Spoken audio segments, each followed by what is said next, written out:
All right, here we are. The lineup with Dave Prodan. We are back today. We appreciate everyone's patience this week. And I'm so fortunate to have my partner in crime, my part-time co-host for the season, Mitch Salazar, with me. We are recording mere hours after the completion of stop number 4 on the 2023 WSL Championship Tour season, the Rip Curl Pro Bells Beach. And it was a very good event for Australia. All the finalists, men's and women's, were Australians battling for the bell. And in the Vissla CT Shaper Rankings news, the Australian finalists were riding equipment from Australian shapers as well. 3 out of the 4 of them will, which we are going to be diving into shortly. But Mitchell, hello. How are you? What did you think of the Bells comp? Well, I mean, Dave, the surfing was impressive as always. Big props to all the local surfers for really stepping up at home.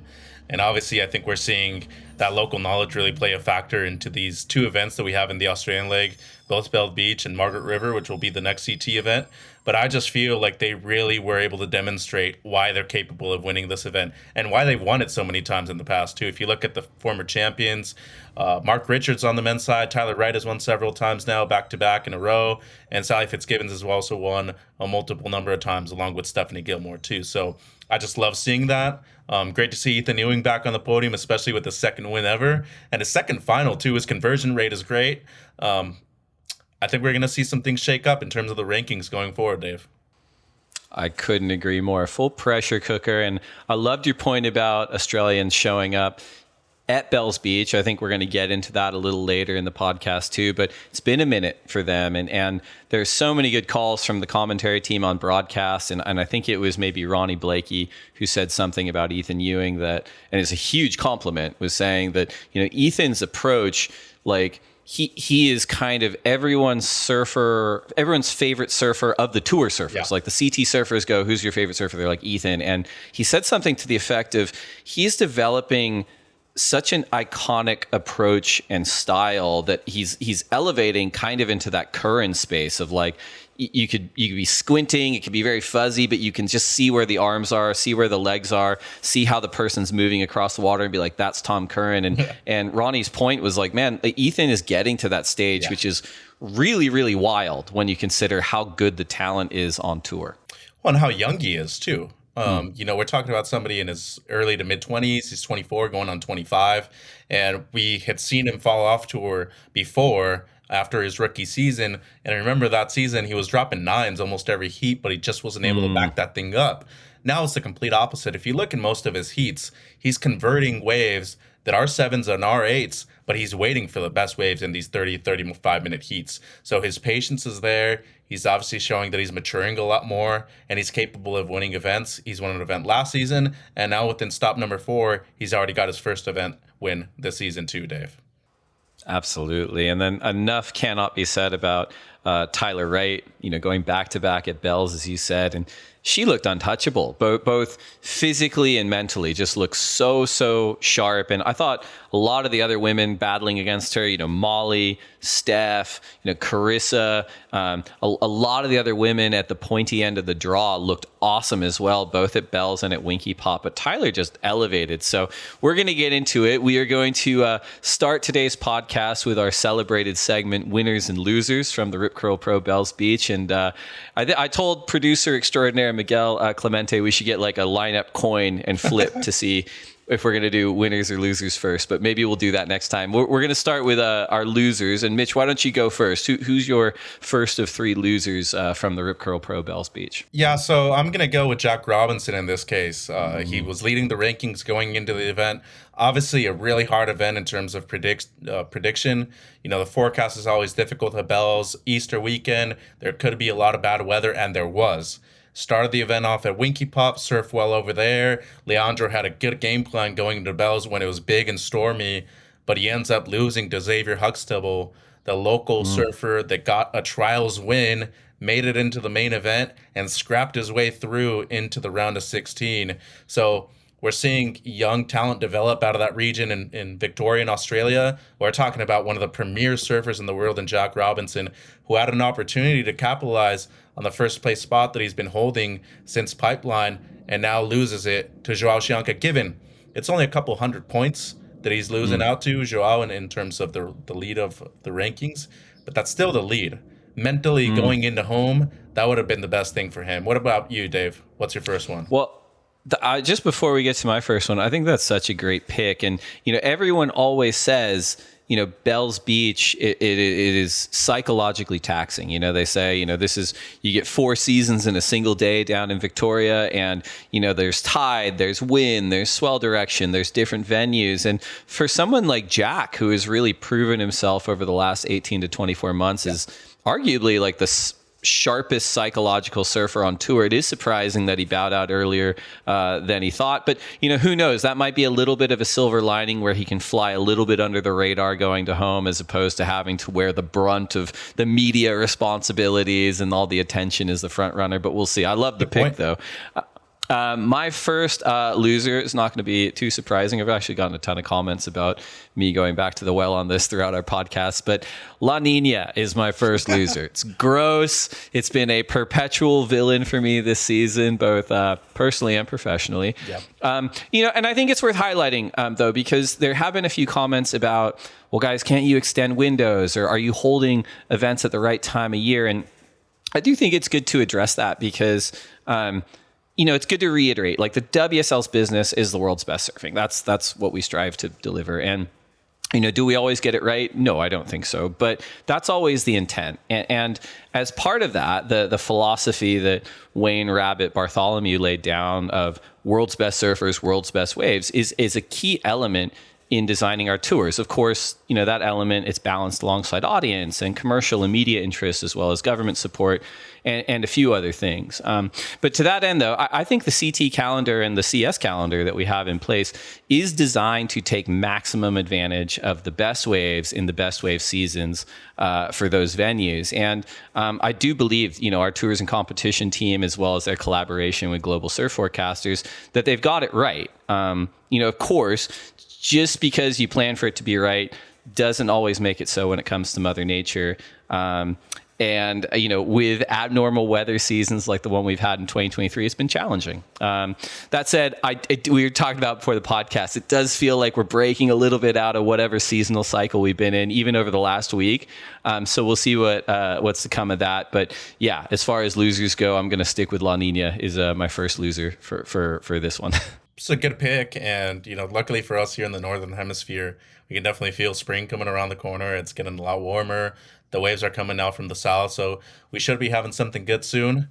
My number 4 pick, maybe not surprising, but what is surprising is that you haven't heard his name a lot more over the first 4 events of the season. It's Italo, and he loses in the round of 32.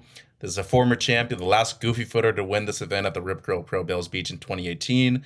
Defeats McFanning. I remember when we were doing the Spanish broadcast, that was my second event calling the actual Spanish broadcast. And, McFanning, my favorite surfer of all time, ends up losing his retirement party to this up-and-coming Brazilian who ends up winning the World Championship the next year and pumping Bells Beach. That's why, to me, this is so surprising. I don't want to say he's been on a decline or a downfall, but he's lacking consistency, Dave. And we're seeing the former runner-up of the world, the former world champion of the world, not be able to get that in the first 4 events. It's a great pick. And I almost had him as well as John and Gabriel as one of my picks too. I left them off. I mean, John's at 7th, Gabriel's at 11th, Italo, where's he? He's 17th.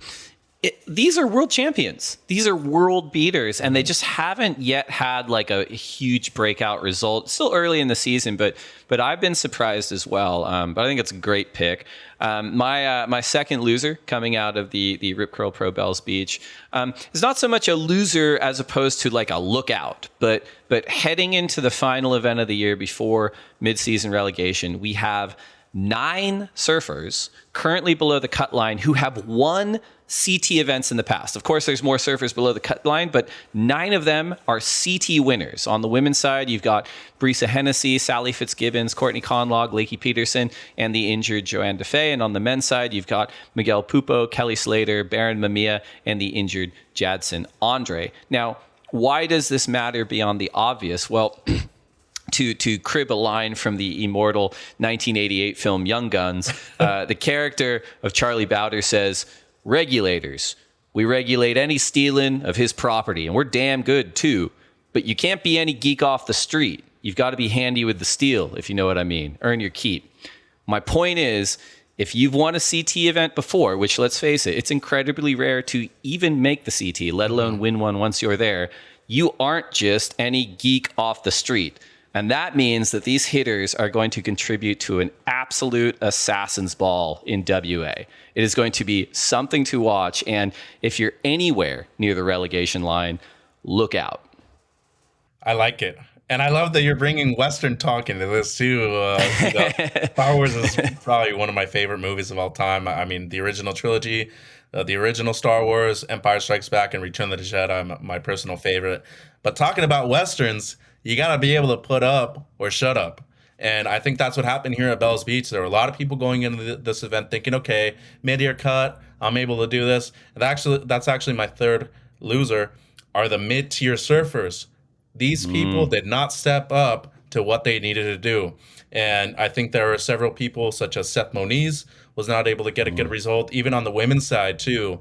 And these people that are either just below the relegation line or just above it, they really need to get a good result here at Margaret River in order to keep their spot on tour. I want to give props to Matt McGillivray, because he has just been flying under the radar, gets to get a result here at Bells Beach, and he has been quiet as a moth, just flying around, getting good results, and surfing super well, too. But that's what it takes. You can't be going out and saying, okay, like, this is my year, I'm eventually going to win an event. Put up these performances in any kind of conditions, and that's what I think a big thing about Bells is. It's a test. You need to be able to be adaptable at this event, surf Winky Pop, Bells, the bowl. It's big, stormy, or it's going to be clean and glassy like it was on the first day. Next thing you know, it's fun in the morning on finals day. It is horrible in the final. Ethan Ewing really had to manufacture 2 scores in the final to get the win, Dave. I love it.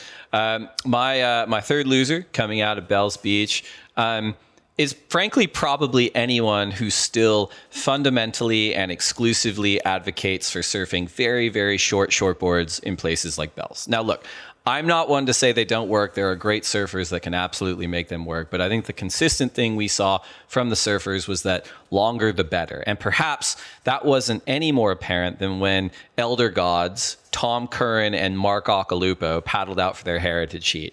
Tom was riding a 6'3 Black Beauty from Channel Islands. Occhi was on a 6'3 Raging Bull from JS. And both of them navigated the lineup and the transitions through the Bells Bowl maybe better than most of the current CT field. You know, Tom's opening wave was just so well read, just styled all the way to the inside in difficult conditions. The guy is 58 years old and he looks incredible. And, you know, Occhi, you know, he admitted that his 6'3 Raging Bull, had channels on it inspired by Newcastle icon Matt Hoy, and that those channels actually caused him to spin out on an earlier wave in sort of junkier conditions. But he eventually found a clean wall, tore off the bottom in, you know, classic Occhi bottom turn, and just smashed an overhead section with what I would consider still elite level power. Like if that turn was done on the CT, you wouldn't blink twice and be like, yeah, it's a CT surfer. Occhi is 56. Tom is 58. The shit was wild. And, yeah, just an excellent argument that at waves like Bells, you and I've talked about it, at waves like Sunset Beach, size matters. So don't be scared of it. That's an excellent point, and I love that you brought it up. But first things first, hashtag Goofies, because Occhi went out, dropped an 8-point ride. How was that bottom turn that he had on that one wave? It was just pristine. It brought me to tears. Like, I thought I was seeing him, you know, in his 30s, and given that I'm only in my late 20s, but I seriously was so inspired just watching that. And props to Tom, too. He surfed a great heat, dropped 11, 12 points. It wasn't enough to beat Ock, though, in those kind of conditions. But it's a good point that you bring up with boards, because my number 2 loser is actually Sharp Eye Surfboards team. Talking about a team that has, I want to say, at least a dozen surfers, men's and women's combined. They had dominated the field after Portugal. And next thing you know, DHT is slowly creeping up behind them. Sharp by Surfboards only had two people in the quarterfinals about it. That was Felipe Toledo, men's semifinalist, and Tatiana Weston Webb in the women's quarterfinal. So for a team that's stacked and a team that is in danger of being eliminated from the championship tour as well, when you see the cut line, this is going to get really interesting going to the back end of the year, Dave. I'm really looking forward to it. I love it. Yeah, we're definitely going to dive into that a little more in our Vissla CT Shaper Rankings segment. Switching gears a little bit to the winners coming out of the Rip Curl Pro Bells Beach. We've touched on it a little bit already, but I'm saying Australia, just the country, as my first big winner. For a country that was so dominant for so long in professional surfing, they've had some lean years recently, mostly on the men's side. And as Mick Fanning was on the podcast last week, and he brought it up, and all the finalists, Ethan, Ryan, Tyler, and Molly, are from the Lucky Country. And that is the first time that's happened, that all the finalists are from Australia, since 2014 on the men's side, with Mick Fanning besting Taj Burrow in the final, and 2012 on the women's side, when Sally Fitzgibbons took out Stephanie Gilmore. And the last time all four finalists were Australian, 1993. 30 years ago, when Damian Hardman beat Barton Lynch in the men's final and Pauline Menser beat Wendy Boita in the women's final. And Wendy is actually from South Africa, but she changed her citizenship, so it was Australian at the time. So my point is, big deal for Australia, big winner coming out of Bells Beach. Additionally, 3 of the 4 finalists in this year's event were riding boards built by Australian Darren Hanley, which again, we're going to talk a little bit more about in the Vissla CT Shaper Rankings. But good job, Australia. Well done at Bells Beach, and we'll see if you can keep it up in Margaret River. So I had them further up in my winners, but I'm just going to keep the ball rolling after your conversation because I think it's true. Australian surfing is one of my winners. All 4 finalists from Australia. Many of the quarterfinalists are better. We're also from Australia. Jackson Baker getting his best result out of the season. You see people like Sally Fitzgibbons that she stepped up quite a bit too. She didn't do as well enough, but she did well in the heats that she surfed. And Stephanie Gilmore getting her best result of the season. Layne Beachley was on the broadcast for half a heat. She spoke about her passion and how she's kind of inspired them and helped train a lot of these athletes that are on the championship tour now and the future generations to come. Surfing Australia invests so much money into their potential CT surfers and people that are going to be on the Challengers and the QS. It's incredible, Dave. The system that they have down there, I really wish we get to see that more here in the North American countries because I think there's a lot of potential. And if you see, we do have a lot of American surfers on tour still, but the issue is they're not getting the same kind of attention that surfers in Australia are. So, I mean, let's bring that up. I think we have enough talent over here and we have enough talent on tour that they could remain there permanently. I mean, look at Kelly. He's had 11 world titles. There needs to be somebody like him to take up that mantle now. It's a good point. And I wonder too, Kelly, we're going to get to it too, but he has sailed so far beyond the horizon of what humans can actually accomplish and has sort of singularly occupied the space in American surfing for decades at this point. I wonder if that is kind of delayed the same kind of infrastructure being set up in the US as it's been in Australia, right? Where it's, of course, there's cultural elements to it, but I wonder if the motivation just wasn't really there in America because they're like, we got Kelly Slater, he's got 11 world titles, we're doing fine, where in Australia, they're like, no, we need to keep competing. And of course, again, the countries treat surfing very differently, but I'm with you, man. I think there's so much talent in America and they are arguably being left behind in a way without that kind of government support, without the domestic tour support that you're seeing in places like Australia and Brazil. I love that one. My next winner coming out of Bells, I know I did this last time coming out of Portugal with Volcom. And this is not an attempt to spread the love around, but the results demand recognition. And Billabong are one of my big winners from Bells Beach. Rolling out their old school logos in celebration of 50 years as a company, Billabong not only saw the timeless Mark Occhilupo best Tom Curran in the Heritage Heat, riding a channel bottom JS nonetheless, but also posted both men's finalists in Ryan Callanan and eventual winner Ethan Ewing, and also Isabella Nichols breaking through to the semifinals to move up under the cut line into 10th position. So I think it's worthy. I think Billabong are a worthy winner coming out of Bells Beach, and a big congrats to Gordon Merchant, who is the founder of Billabong, but also Mark Weber, Evan Slater, Mike Wallace, Brad Lancaster, Ben Hope, Bo Edwards, and pit boss Chris Hefner. It wasn't that long ago that this team had the likes of Joel Parkinson, Taj Burrow, Lane Beachley, Courtney Conlog, and the late great Andy Irons on their CT team, just to name a few. So for them to be able to rebuild and see some really important results, I think is worthy of commendation. So good job, Billabong. For real. That's a good call right there. And they did extremely well at this event. I expect them to continue that ball rolling too, because Bella Nichols is actually the defending champion over at Margaret River. Ethan Ewing made the semifinals there before, and Ryan Callanan had close to a 10-point ride a few years ago when it was pumping Margies as well. My next winner is actually it's kind of an emotional one. He rode off into the sunset in terms of the highest level of professional competitive surfing. It's Owen Wright. And, we really need to give credit where credit is due, because this guy has done a lot for the sport. 12 years on the championship tour, gets knocked off, but how many wins did he have? How many perfect tens? How many perfect heats? He's the only person in history that has had 2 perfect heats within the same event. And I don't know if I've ever seen a better surfer with priority than Owen Wright. His decision-making was always so good. He knew which waves to be on. He knew which waves not to go on. And I remember clearly 2018, the final against Gabe at Chopu. It was really small. He goes on the first wave of the set with 30 seconds to go. It was a smart decision because it was flat. He was in the lead, didn't need much. Next thing you know, Gabe turns it around because there's a better second wave right behind it. He gets the better of him the next year when it's pumping, though, turns the heat around in the last 5 minutes, takes out Gabe in that final. But his trilogy events with Kelly in 2011, they make the final in New York, they make the final in Tahiti, they make the final lowers. He gets one of those 3 victories. But we're talking about one of the greatest goofy footers of all time. And he really deserves to be in the Hall of Fame, and I think he's going to be honored as well.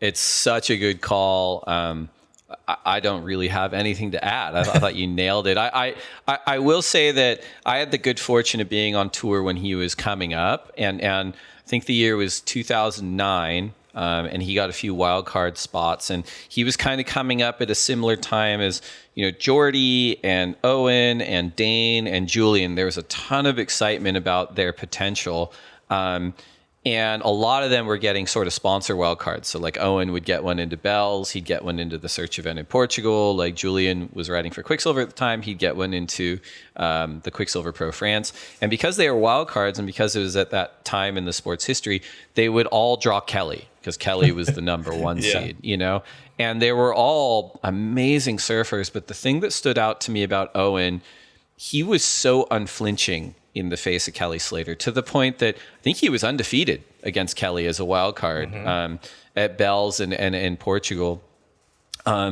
Excuse me. And I think that says a lot about his psychology heading into the tour. It's not that, Jordy and Dane and Julian and that generation were not up to the task, but they were great surfers who kind of, you could see them, especially when they were younger, get a little bit frazzled by the greatness of someone like Kelly Slater. Owen was like, head down, like, it's my time, I'm going to win. And he did. And he absolutely bridged the gap between, your Tajes and Dingas and Joels and Micks and the current generation of Australian males battling for world titles. Awesome dude, like awesome family man. And I look forward to watching him surf some more. But emotional send off, and kind of relates to my last winner coming out of Bells Beach. And that is Bells Beach itself as an event, making it 60 years, which is kind of insane when you consider how surfing is always changing and evolving and progressing. But this is a timeless event, and it's a timeless wave, and it's still so respected by the world's best surfers, even in a year when, like this, we didn't get great surf. It was less than stellar. Thanks again, La Nina. And I know I've talked about this before on the podcast, but when I started at the then ASP in 2006, surfing was going through a really interesting phase in terms of performance progression. You know, we talked about it, but you had surfers like Jordy and Dane and Adriano and Jadson and auteurs like Kai Neville and Logan Doolian propelling a free surfing evolution with, you know, fin-free aerial-based approaches, which was really radical to watch, but was actually early on pretty difficult for the then CT class to apply to a venue like Bells. And in truth, it felt like for a brief moment that Bells may have been at risk of losing its position on the championship tour. But you know, attitudes and approaches from the world's best surfers ended up evolving too. They incorporated that radical fin-free aerial surfing into their repertoires that also delivered on, you know, rail and power surfing, because that will never, ever go out of style. But, you know, surfing's like a pendulum. Sometimes it swings really far in one direction and something is sort of out of fashion, and then it sort of calibrates back into a better place where it's taking the best parts from these different approaches. And that kind of contributed to this renaissance of respect and reverence from the CT class for a venue like Bells. And frankly, you know, Rip Curl's stewardship of the event, it really went through the roof, you know, and flash forward to 2023, you've got two-time world champion Tyler Wright going back-to-back at Bells, and North Stradbroke Islands, Ethan Ewing winning the same event that his late mom won 40 years prior. So yeah, I wish the waves were better for this year's event too, but Bells always delivers in terms of story and feels for me personally. So yeah, that's my final winner coming out of Bells Beach. Good pick, and I'm glad that you mentioned that it was subpar, but that's what Bells presents, because it could be either perfect all the way on the outside, Rincon Bowl, just offshore winds, and you could just draw those lines in your imagination all day long. But you also have to be adaptable to it being as bad as it was, either at Bells or at Winky Pop. And that's where my last winner, I want to mention the winners real quick, the champions of the event, both Ethan Ewing and Tyler Wright, very deserving of these wins. My last winner, I'm going to do two, though. They're the runner-ups, both Ryan Callanan and Molly Picklin. Molly Picklin, by the way, still in the lead in the rankings, going to Margaret River. And if you recall, last season, she had maybe the best single turn I've ever seen by a female surfer in a jersey. It's awesome. A 9-point ride at Margaret River. I think she's going in with a lot of momentum. She's only 20 years old. It's scary. People don't watch out. She's going to be number one in the seeding, going to the Rip Curl WSL finals. Does it at home too, at Bells, which is even more impressive, at our sponsors event too. So way to really step up and up the ante right there. Ryan Callanan, on the other hand, he was just outside the top 10. He moves up into the top 10 now with this result. You could see how emotional he was when that horn sounded against John in the semifinals. He was losing that heat. Goes on a wave that had no potential whatsoever, has one section, delivers. Full rotationary reverse on the backhand when the waves are not good at all. Turns the heat, and now John's in trouble. A wave never comes through. Clutch performances like that could potentially get him into the Rip Curl WSL finals with the WSL Final 5 qualification. I think he's a top 10 surfer. I think he always has been. He's just lacked consistency when it matters. I think when it comes to the cut line, this was the most important result. The most important result of the event. I think it's such a good call. He makes it there. Such a good call. Absolutely. And I think your notes on Molly are dead on. She is so incredibly polished, even just speaking with her for how young she is. And totally agree with you on Ryan. Like, I'd actually go a step further and say I actually think he's a title contender and a top 5 talent. And I think he's been for a while. But your point about the heat with John, and he came in and he was so emotional. I haven't spoken to him since then. I don't know what exactly that was about, but part of me believes that it was just this psychological release for him. Yes. Because he's always had that talent, but it's like, man, before that heat, 10 times out of 10 times, whether it's Gabe or Julian or John or any of these kind of like alpha predators on the tour, like it would just, the ball would bounce in the other direction. I think if that happens enough time, it doesn't matter how talented you are. You go like, yeah, this is my role. I'm a tier 2 surfer, whatever it is, right? He is not. He is a tier 1 surfer. And like being able to deliver that in those conditions against someone like John, I hope that just fills him with confidence moving forward. He's such a great guy out of the water. He's such an amazing surfer in the water. I'm psyched. I can't wait to see how his season unfolds. That was winners and losers from the Rip Curl Pro Bells Beach. We're going to take a quick break to get a word in from our sponsors, and we'll be right back. All right, it is now time for the Vissla CT Shaper Rankings. Shaper Ranking! A reminder of how this works. We are ranking shapers and giving them points based off the performance of surfers riding their surfboards that finish in the quarterfinals or better. It is a combined rankings, men's and women's. The higher the surfer places, the more points that shaper receives. And we're going to track the Vissla CT Shaper Rankings from Event 1, which was Pipeline, through Event 10 at Teahupo'o, and crown a winner before September's Rip Curl WSL Finals.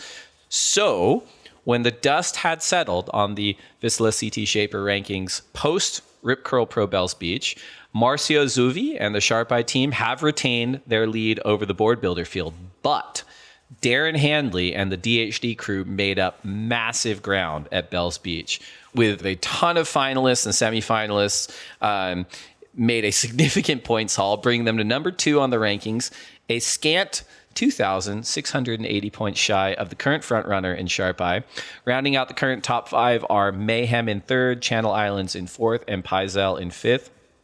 Mitch, what were your thoughts on how the Vissla CT Shaper Rankings played out at Bells Beach? Well, this is good for surfing, first of all, because I think it really shows that regardless of the kind of equipment you're on, what brand, the board's working. So if you're a talented enough surfer, you can make anything work.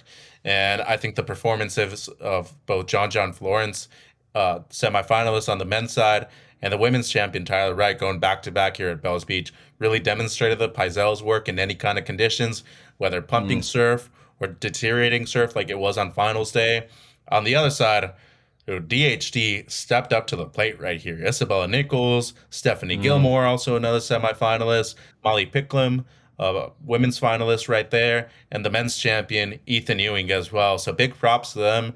They really stepped up to the plate, Dave.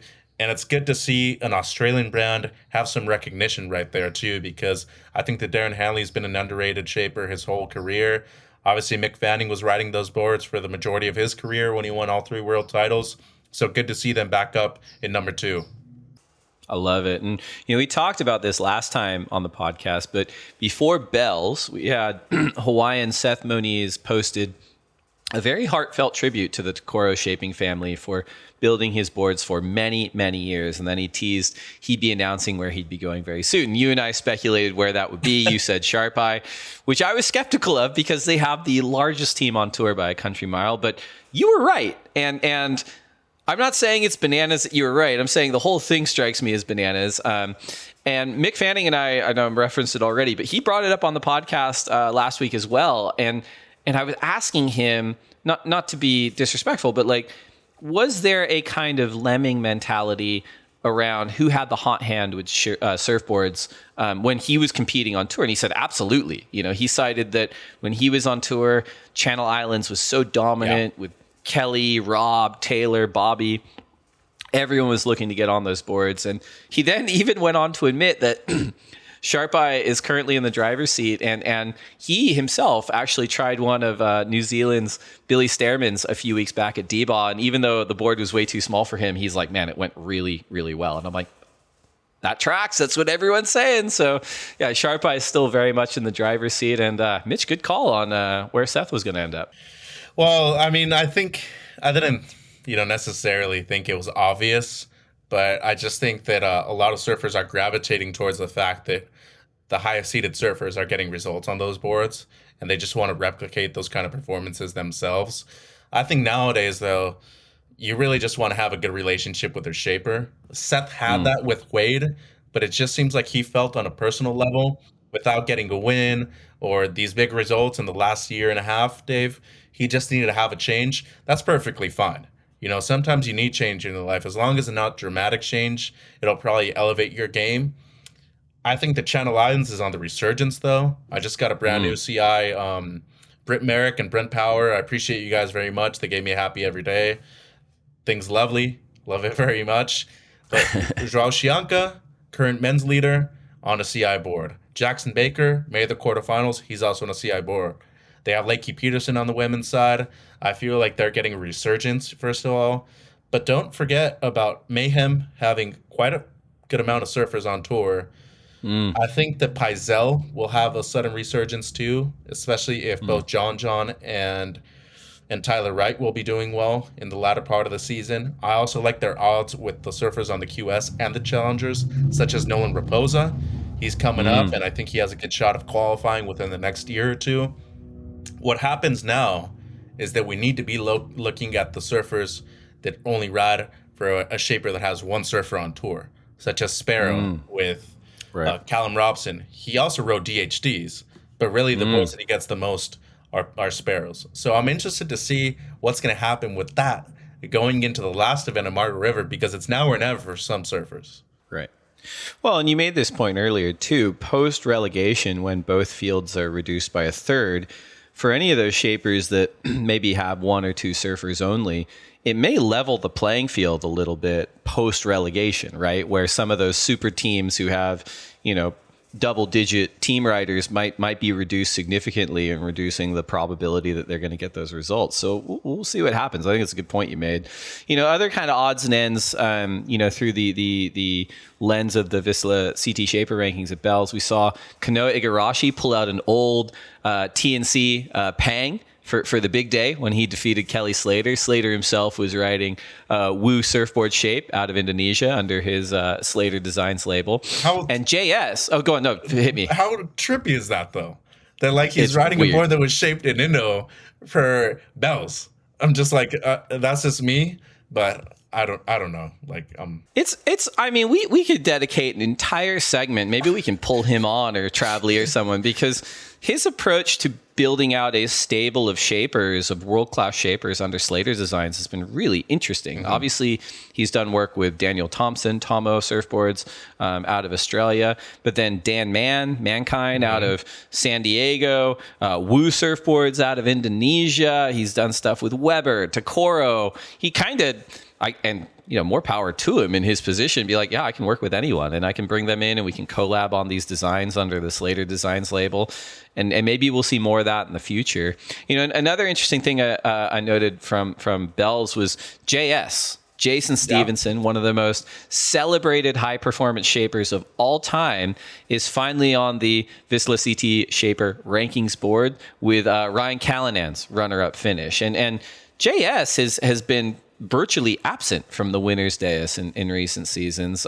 But he's bound to kind of reassert himself before too long. He's just too good a shaper. And there's so much talent on tour, or talent coming up, like a Cowley Vast, who could be looking to join the JS ranks. His off-tour team, of course, is still elite. It's got Joel Parkinson, Jeremy Flores, Julian Wilson, Connor Coffin, Ace Buchan, Dusty Payne, Frederico Marias, and others still pushing for the tractors. But it will be interesting to see if he takes up a little bit more share of voice on the CT and kind of rebuilds those ranks in the coming years. What do you think about the JS point there, Mitch? Well, first of all, I'm glad that you brought it up, because I just can't believe that we haven't had a surfer make the quarterfinals on the JS before. So we have a finalist on the men's side, that's Ryan Callanan. But there was a time where JS was the brand. I mean, Andy Irons, Bruce, Joel, everybody was riding a JS. I remember when they were first coming out with a lot of boards for Ryan Callanan. When I was thinner, I could have ridden some of his boards, back in the day, and I was just looking at them and like, oh, okay, these boards are good. I remember my best friend Kalani used to have one of Joel's boards for Sunset Beach. He rode that to a final finish at a Pro Junior one time there. And it's cool to see kind of the core brands resurge back again, because I feel like, and I don't want to use the word mainstream, but there's been some popularity or some deviance towards certain brands rather than others. I don't think that's completely applicable, because, as I said before, I think there's so many good boards worldwide. And since many boards are shaped through a machine now, there's a perfect design that you can make. Yes, you might want to finish it off in terms of sanding or glassing a certain way, but not the actual shape. So the board is going to work if you're a good surfer. And it's cool to see JS back up on there, especially with the resurgence of Ryan Callanan and his final finish. It's a great point, and it's interesting too. Like, I mean, we just rattled off like a few of those members of his current off-tour team. All those surfers, you know, Joel, Jeremy, Julian, Connor, Ace, Dusty, Federico, and others were on tour at one point, you know? And I think going back to what you said before, it's so important, the surfer-shaper relationship, that, you know, that maintains often when, you know, you step away from the tour. And so they're still developing models with JS. They're still performing at a very high level with JS. And that could kind of create a pause in terms of, well, I still have all these like really talented team riders. I'm not investing immediately in surfers currently on tour because I still have these relationships. But it's very cool to see Ryan, you know, holding the torch for JS. Ramsey Bukiem, you know, he's a JS team rider. Unfortunately, he's been injured all season, but I can't wait to see more of it moving forward. That is it for this podcast segment on the Vissla CT Shaper Rankings. We will certainly touch base in the next couple of weeks when the world's best are in Western Australia to see how not only the world's best surfers are faring, but the world's best shapers as well. We're going to take one more quick break to get a word in from our sponsors, and we'll be right back. Welcome back, everybody, to the lineup. I'm Mitch. That's Dave. Let's go into our last segment for today's episode, and that is our listeners' questions. And you can write us anytime you want at the lineup pod. Don't worry if we don't respond immediately. We're probably busy. We'll do our best to respond in our DMs as we always do. Another quick reminder, too, we're not going to get to every question we get sent. So we will be selecting 3 questions throughout every episode, and then we'll do our best to get back to you through our Instagram. So let's start off with our first question, Dave. This is at k.beachy, asking for the Michiganders in the United States, of course. That's a state in the U.S., Michigan. Great Lakes Surf Event, ? Okay. That's a tricky one. I have been to Lake Michigan. I don't remember there being any waves when I was there. I think I was there in the summer. If I do recall what I've kind of watched and read about surfing there, it's a wintertime spot. So most of the surfing I've seen there, it's like really thick wetsuits, hoods, gloves, booties. Not out of the question to have a surf event there, but I think with any of them at whatever level, like CT, CS, QS, you know, longboard, big wave, you want to guarantee a window for waves if you can, right? And in some places, it's like it's either breaking or it's completely flat. And if it's completely flat, you can't run a contest. And sometimes that's not like a seasonal thing, right? Where you're like, yeah, we planned it right in the middle of prime wave season and it's dead flat. I mean, we're seeing this variants of this on the CT, right? We've been talking about all podcasts. It's like, yeah, these events are planned in the very best time of year, and sometimes it's not the very best conditions. That does happen.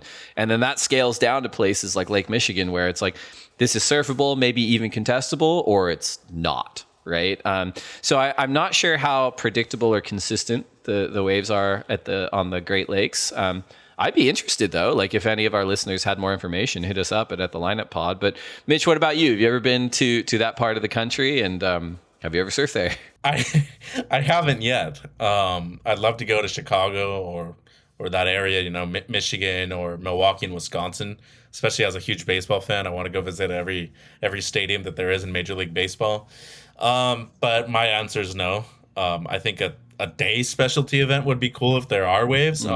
I actually surfed a couple of QS events. There was one guy, he'd always surf in the first round, like, because he'd have no points or anything. But I think he might have been a lawyer from Chicago. He surfed at the Great Lakes, though. And I remember he got into an event at Sunset. It was kind of big. I was a little worried for him. But at k.beachy, my answer is no. We appreciate you, though. I really appreciate you for sending the question. Send us more questions. Wasn't Chicken Joe from Surfs Up? He was from Sheboygan, Wisconsin, right? That's a nice base. Yeah. It could happen for sure. It's around the area. But, I mean, that's a documentary if there's ever been one. Pat O'Connell's from Chicago originally, so hey, now we're talking. Yeah. We should get Pat on the pod. Yeah. So actually, at k.beachy, if we do have Pat O'Connell, send us all 3 questions in, and we could That's definitely right. get a Midwest connection going on right there.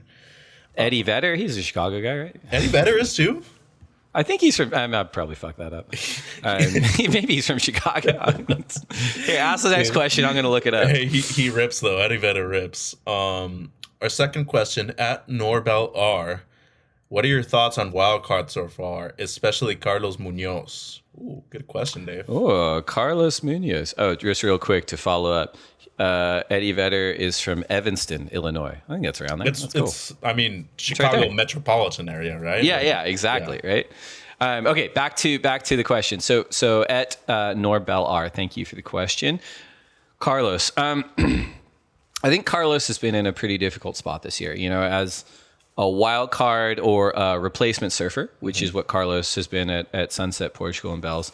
You come in as the low seed. We were talking about that before with Julian and Owen and Dane and Jordy, and you have to take on the heavies. So Carlos so far in 2023 has had 3/17ths, going down to reigning world champion Felipe Toledo, previously former number one Jack Robinson, and top 5 contender Kylie Belly at Pipeline, Sunset Beach, and Super Tubos respectively.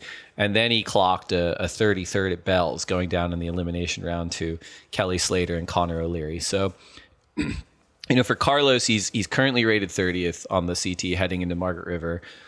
Not looking so good, I don't think, for Carlos, but anything is possible. We've seen it in the Vissla CT Shaper rankings. We've seen it on the CT rankings, right? Like there can be a ton of movement in one event.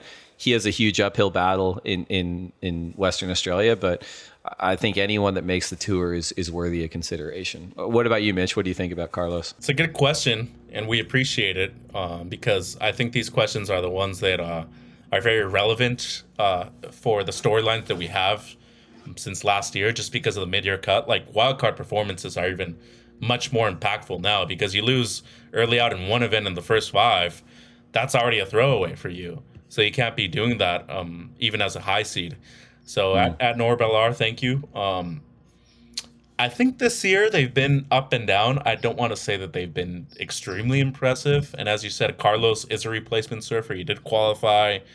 Busted out his shoulder last year when he surfed at Pipeline, the first event of the season. It just doesn't seem to me like he's completely bounced back, both physically and mentally.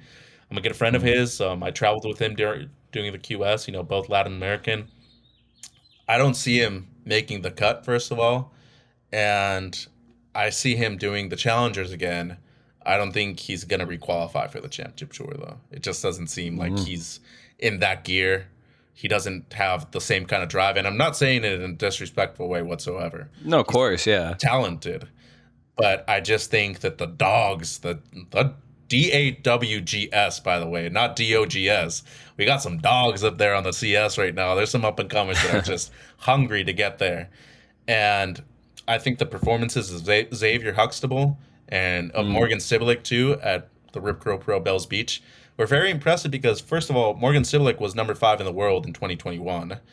Right, he surfed great in the opening round, lost a close heat in the round of 32, but Bear Mia almost came back and beat him in the opening round of competition. Then Xavier Huxtable is a wild card, but he actually had to win the trials to get into the main event. But he made it worth it. I mean, he knocked out number 1 in the world, Jack Robinson. So absolutely, I don't want to say that they've been the best performances so far this season, but they've been good. So I think we're going to see better ones going down the line, and especially when the waves get better too. I think that has a lot to do with it. Our third question, Dave, from @Smokey_Dawson_.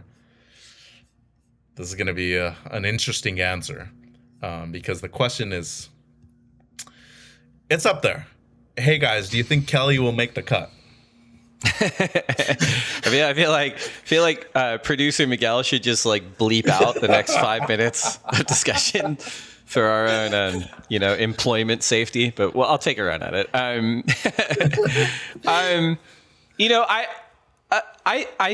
think it was on one of our previous pods, Mitch, you and I, maybe it was after Sunset, and I said something about him. I think he was rated 16th, and how that was not a great place for him because it was not high enough to be safe, and it was not low enough for him to kind of sail off into the sunset. And since then, Portugal, Bells Beach has happened. He has dropped to 26th. He is below the cut line Now, how do I answer this? I think he's still arguably a performance threat anywhere, but particularly at places like Pipeline, Chopu, Cloudbreak, should it return.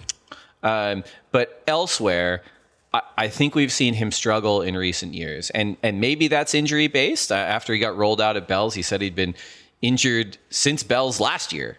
So who knows?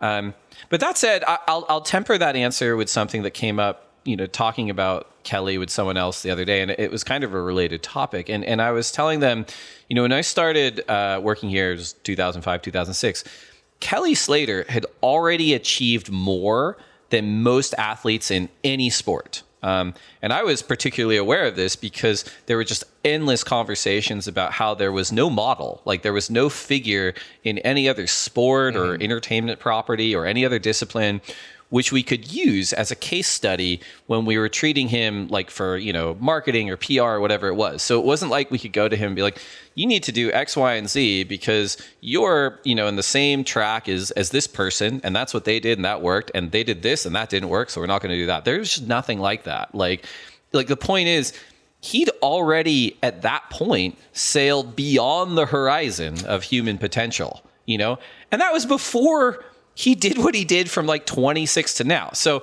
that's a long way of me saying he faces an uphill battle in terms of qualifying, but he's Kelly Slater. So if it is possible, it's definitely possible for him. That's not a non-answer. That's just how I really feel. What do you think, Mitch? What do you think about this? Well, the short answer, and I say this with the utmost of respect to the 11-time world champion. I mean, we're talking about potentially the greatest athlete of all times. I don't think he's going to make the midseason cut. He's behind it right now. Margaret River is not a good way for him. If it's at main break, if it's at the box, that's another thing. He can perform well at the box, but it has to be every single heat that he's surfing over at the box. If he's going to surf at main break majority of heats, which he most likely will, it's going to be a tough run for him. Right. I need to explain, though, that we're talking about somebody who isn't human, first of all.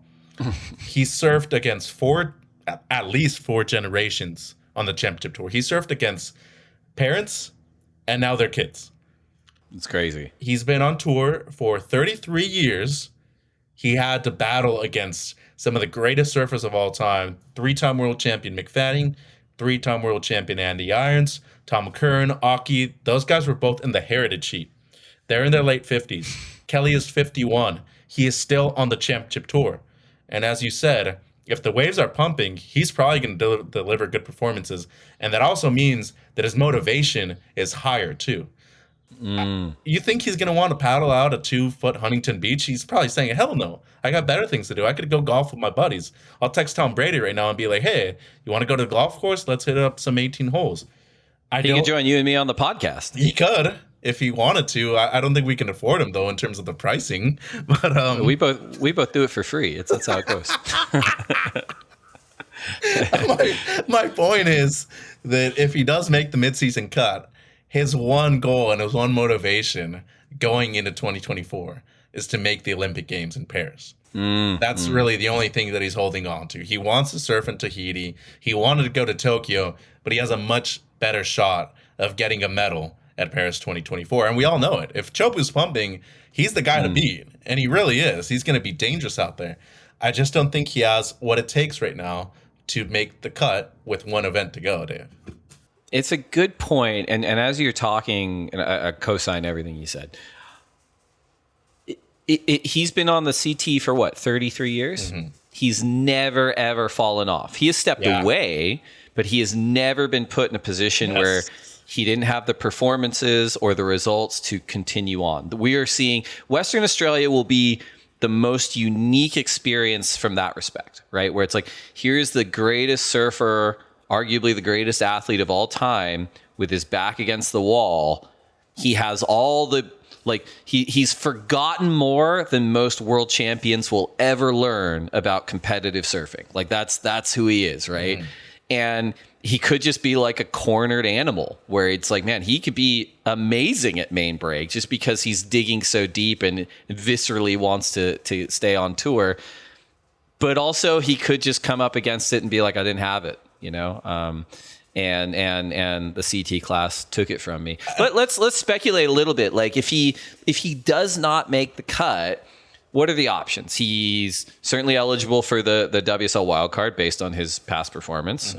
Wait. Okay. Wait.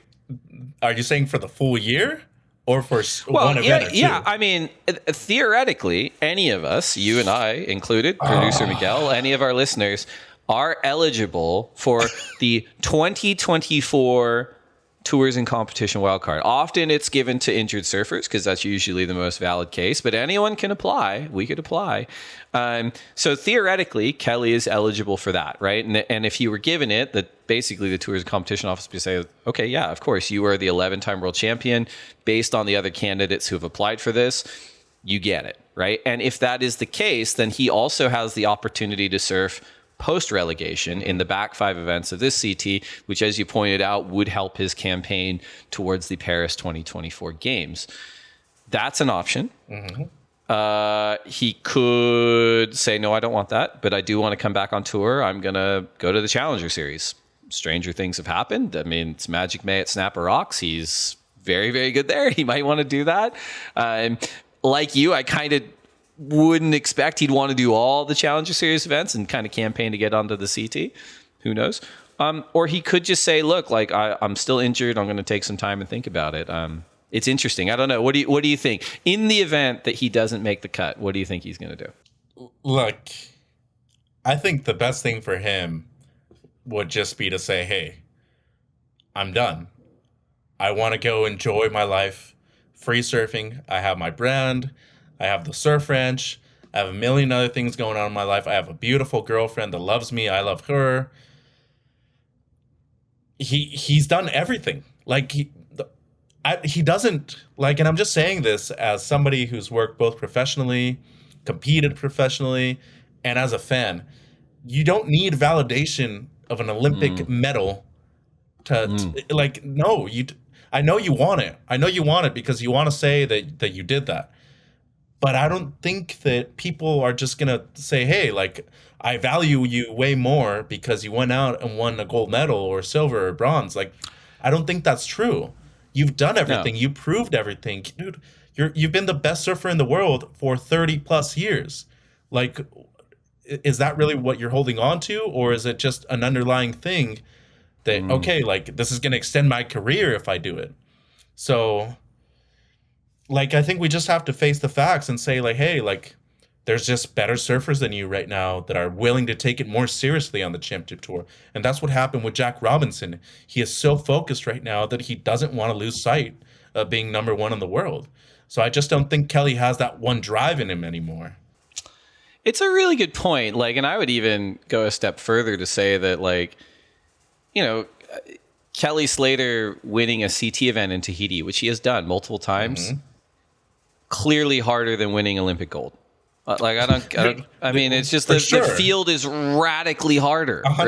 Right? And I get it. It's a different thing. It's a different little notch. It's something new that he'd like to have in his thing. But to your point, it's like, man, if you don't compete in Tahiti in 2024, and I hope he does, because I'd like to see it, it's okay, man. Like it's exactly. It wouldn't even rank in your top 100 performances, frankly. Like, it just wouldn't even come close. But it'll be interesting. It'll be really interesting to see what he decides to do. And I mean, look, it's one of those things where he's been pretty vocal about, yeah, maybe I should have stepped down in 2020 after I won pipe. But it's the same muscle in his brain that got him to win pipe is the same one that's like, you can win another world title. You know, like, so he can't separate that. And I think a way to look at it is like, if that's the bookend, like 2022 pipe, winning pipe is the bookend on his phenomenal career, and everything after that was just sort of a perhaps not signaled, not communicated kind of goodbye tour, even to himself. He might not have been aware of it. I'm totally okay with that. But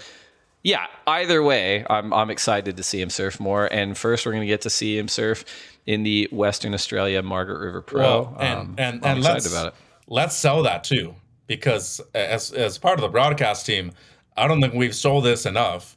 We could potentially be seeing his last event, and it could be at Margaret River. So make sure to tune in. It's going to be amazing. Whether he surfs against world number 1, whether he surfs against the lowest seed in the event. we're still talking about the greatest surfer of all time. So he deserves to go out on top, and he deserves to get his credit regardless of what he does. So it's like Rocky 10, man. He's still got some stuff in the basement. Let's do it. Well, Mitch, this was a lot of fun, man. Thank you to all of our partners. Thank you to Vissla for the Vissla CT Shaper Rankings. And Mitch, we will talk very soon. I think we're going to talk during Margaret River. But man, it's been a lot of fun. Thank you so much. And yeah, let's let this season change so you and I can get some surfing time in too. yeah, looking forward to it, Dave. Take care and get waves, everybody.